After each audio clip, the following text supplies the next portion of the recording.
Good evening, everyone.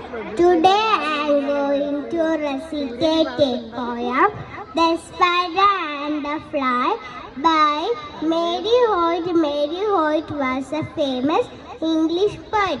Will you walk into my parlor? Said the spider to the fly. This the prettiest little parlor that ever you did spend.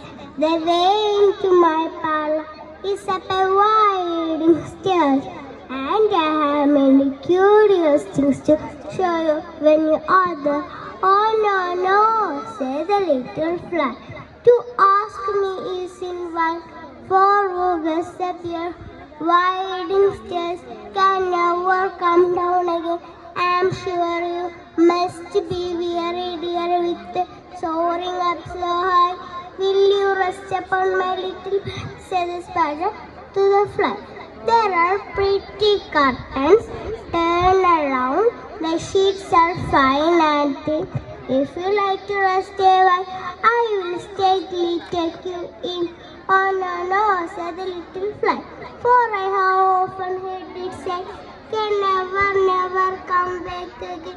Who sleep upon your bed? Said the cunning spider to the fly. Dear friend, what can I do to prove the warm affection I have always felt for you? Thank you.